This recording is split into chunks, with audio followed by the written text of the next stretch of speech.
Fade in. Cut to. Exterior. Interior. Restaurant? Bar. Club. Day. Night. Action. Guys, gals, think of the trilogy. We're just going to call it a trilogy. Sorry. Yes, a trilogy, that Indiana Jones trilogy. Oh, yeah, we know there's a fourth one. We're still calling it a trilogy. Now, of all three of those films, which one do you remember the most? Is it the one with the Nazis, where all of the skin just melts at the very end? Or is it the one with Sean Connery? Us at Restaurant Fiction, we only remember the good one. Oh, yeah, that's right. The Temple of Doom one. The one where a dude rips a heart out of another dude. But more importantly, the one where everyone feasts on monkey brains. Well, guess what? Restaurant Fiction did too. And we brought our dear friend, producer, and motorcycle badass Bob Cammisa to chat about it. You see, we thought we were aficionados on the Guardian of Tradition dinner in Pankot Palace, and then we met Bob. If you can humble us on a dinner that we personally feasted on, then you have a seat at the Restaurant Fiction table. Pun not intended. All right, so before we start, let me tell you a little bit about Bob. He can tell you the brand of every motorcycle just by their sound. Some people call it a gift, others call it experience. I call it a superpower. Personally, I can tell the difference between a little wussy Vespa, no offense if you have a Vespa, and the roar of a mean chopper. That's about it. All right, here is our review of the Guardian of Tradition dinner in Pankot Palace from Indiana Jones and the Temple of Doom, and our interview with Bob Cammisa. Go. I got a situation for you. Here we go. The Prime Minister invites you to a dinner. I mean, I'm not talking about like the president or the city council or the mayor. No, the Prime Minister. Not just that, the Maharaja, the Maharaja, the prince, if you will, also invites you. So you have the two most powerful political players of the entire country inviting you to a dinner. Now, let me describe this dinner, because obviously we went to this dinner. Are they going to just take you to a dive bar? No, they're going to bring out the whole 9 yards. I'm talking about flautists and drummers. I'm talking about belly dancers. Oh, did I mention we're in India? That's right. We are in India, and it is a palace, if you will. I'm not talking about Taj Mahal Palace. I'm talking a little bit 20 miles, say, to the left. This huge palace, you have glass chandeliers, you have whoever is the high and mighty besides the Maharaja and the Prime Minister are there at this table. Us at Restaurant Fiction, we are Americans, and what do I mean by that is we have American stomachs. We have the bacteria of American stomachs. I'm giving you a little exposition because when we go to Mexico, we are recommended, us as Americans, we are recommended not to drink the water because we do not want Montezuma's revenge. But obviously, when we befriend and talk to locals, drinking the water to them, it's fine. They have tougher stomachs. That being said, we went to India and we dined because that was a situation. This Prime Minister and the Prince, if you will, invite us. We have to say yes. There's no amuse-bouche. First course. Let's break it down. Dead boa constrictor. It's curled up, and us at Restaurant Fiction, or at least the majority of us, we're from Arizona. So eating fried rattlesnake, no problem. Are we actually eating boa constrictor? No, we're not. Somebody cuts up the boa constrictor, and suddenly a plethora of raw eels slime and slither all across the table. And the only way to put one on your plate is if you actually boom, thud, grab one, try to even kill it, or bring it on. We're watching everyone else, and they're slurping them up like spaghetti. Fact.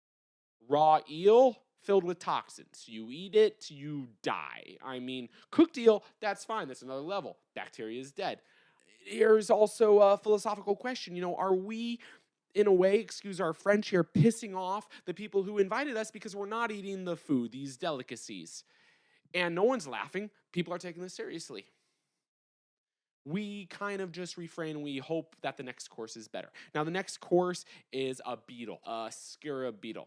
Now, truth be told, actually, we were okay with this one. We were okay because it reminded us of a crawfish. A skura beetle, it's a rather larger beetle. It's bigger than a cockroach, kind of like the palm of your hand. And you kind of just crack open the innards and it's this gushy gush. So if you, especially people from the South or New Orleans, you crack open the head and slurp it all up. So we were okay with that one, felt we were like Timon and Pumbaa eating up the scrunchy bugs, if you will.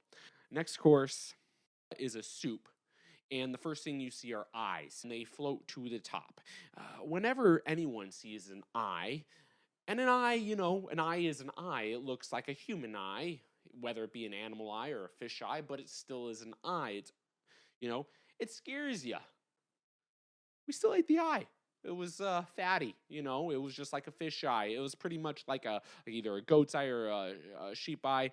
We're still fine. So 2 out of the 3 ain't bad. Finally, we have dessert, the palate cleanser, monkey brains. Now, there are about 12 different types of monkeys native to India. We feel it is some sort of baboon, but we are not sure. Our zoologists need to do some fact checking on that. But anyway, it is still brains of a monkey. Now, we have eaten pig's head, cooked pig's head, but not monkey brains. This falls in line with the eel. We love all types of monkeys. We'll say, though, we don't know what types of diseases or bacteria are in those monkeys, especially when it is chilled and raw. And once again, though, the people around us, this is like yum yum in their tum tum. I'm not disgusted by it. We are not disgusted by it. We want to dine. We want to indulge because it is a sense of community. But call us chicken shit if you will. We do refrain, and we hope we do not make a bad impression. When we talk to people of Temple of Doom, there are 2 things that people remember.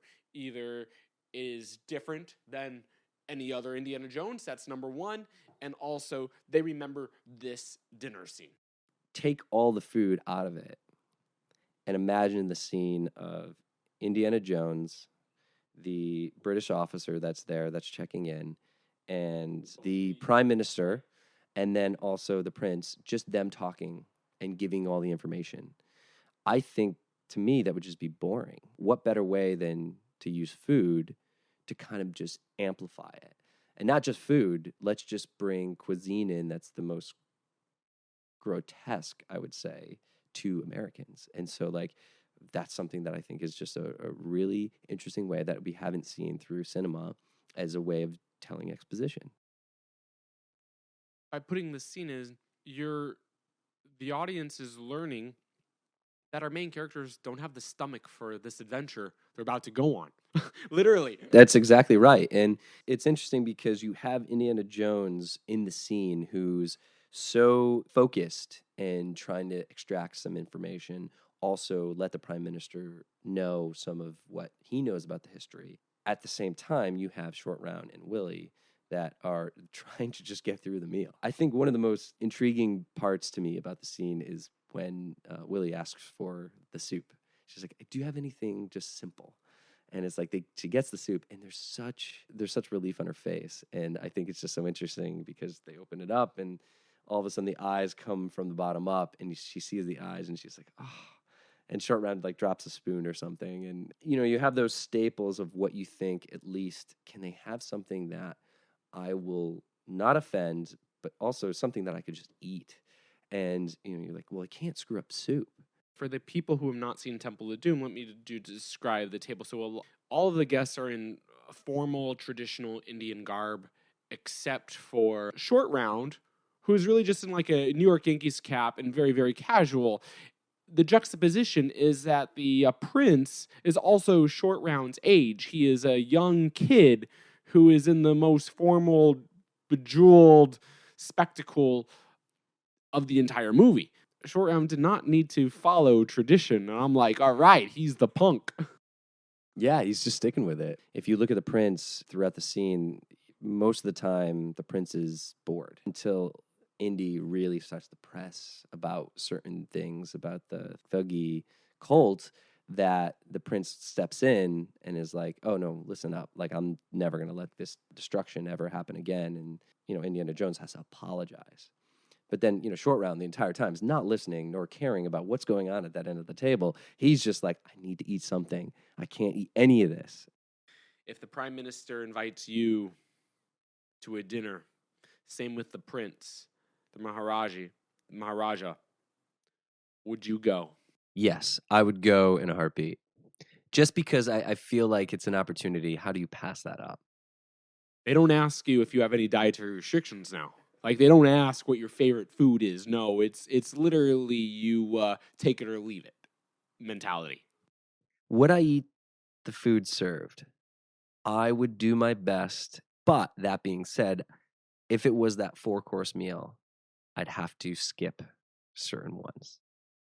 At least the courses that are in the scene. I feel like I would eat the beetles for sure, the bugs. I could definitely handle that. I feel like that's something that my stomach can handle, and I feel like that's a lot of good protein. I don't know about you, but it's interesting because eyeball soup, or just eyeballs in general, eating. I know Japanese cuisine eats certain fish eyes, and the only eyes I've seen eaten, Bear Grylls, he eats a yak eye. The idea of it being cooked properly, I feel like I could give that a shot. The chilled monkey brains, I would suck it up and I would try that just to try it. I don't think that my stomach would be able to handle it, but I'd give it a shot. It's the eels that get me. I don't think I could do the eels because it's what you said earlier, the toxins that are in live eels, I don't know if I would be able to. So like certain octopus, like live octopus, there's, you have the certain tentacles and you can eat it while it's actually moving. I'm wondering if I could even do that. I have not tried that, so I don't know. But the idea of putting a full live being into my mouth and trying to chew it and swallow it, I don't know if I could do it. So I think that would be the hardest one. And I wonder if there's a way to get around it. I would do my best to try to explain that I don't know if my stomach can handle it. Would it be okay if I skip it? If they told me no, I would suck it up. I don't know what consequences I would have, but it'd be a story. So at this scene, guys, there is this British captain as well. Obviously, we've already talked about the food and we've already described the food. But they have a drink, they have a cup. And the captain, he doesn't actually drink. He dips his finger in it as if he's poison testing the drink itself. He is his own poison tester. And I'm like, we're still skeptical of what that drink is. And if he really was just like poison testing it, but obviously he did not die, so I guess it was okay. If you look at the beginning of the film, one of the first things that happens is Indiana Jones gets poisoned. And it's a drink that he downs this drink, and then Lau is like, oh, here's the antidote. So, you're going to die if you don't have this. And it's just interesting that they bring that back into that scene. What I think that really does is it really gives you the dynamic of the British government and, the Indian citizens, or at least the, in this case, the prime minister and the prince and the elite of what their dynamic was. Because as much as like this captain's just coming in to do a check, it's not fully hostile, but at the same time, there's some animosity in that. And so you would think that the British captain would be like, oh, well, no, I trust you. But that just shows that like, oh, how much does he really trust them?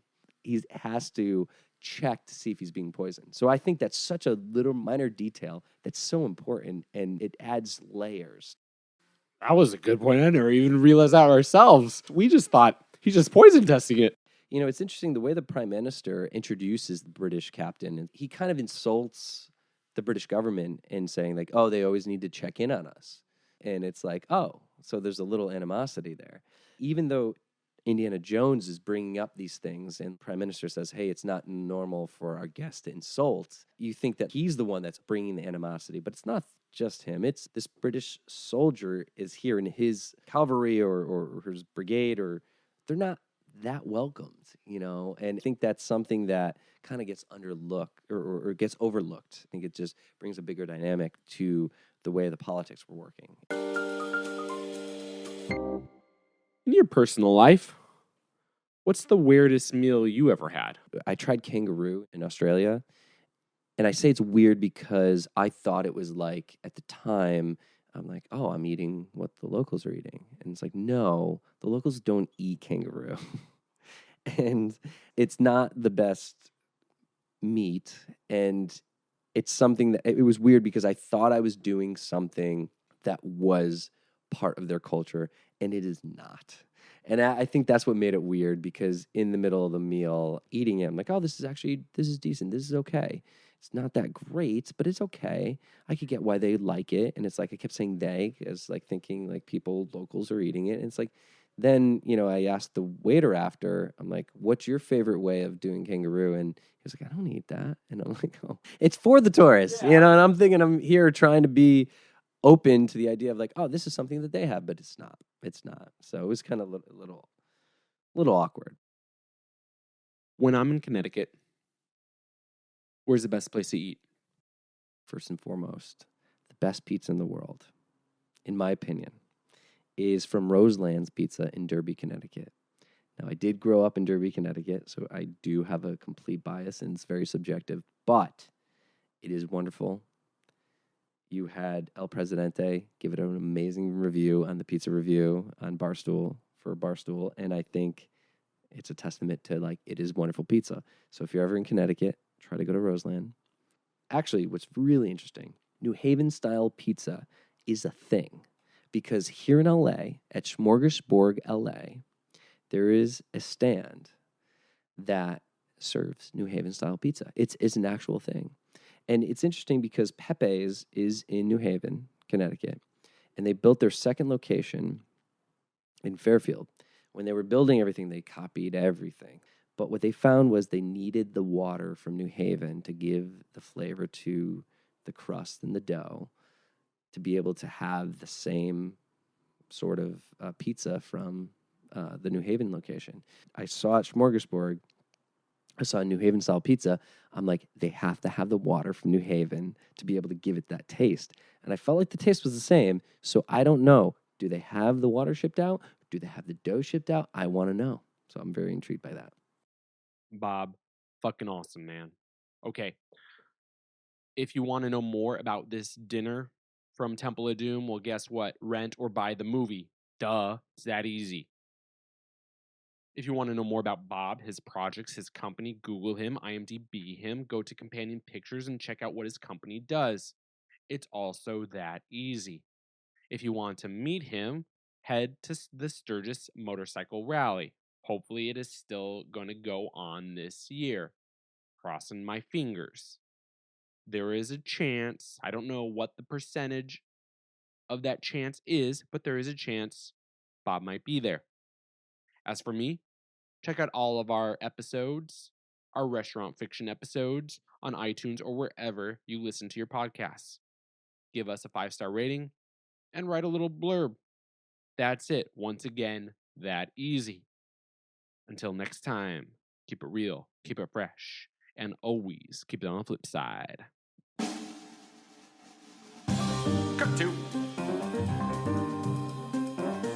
Exterior. Interior. Restaurant? Bar. Club. Day. Night.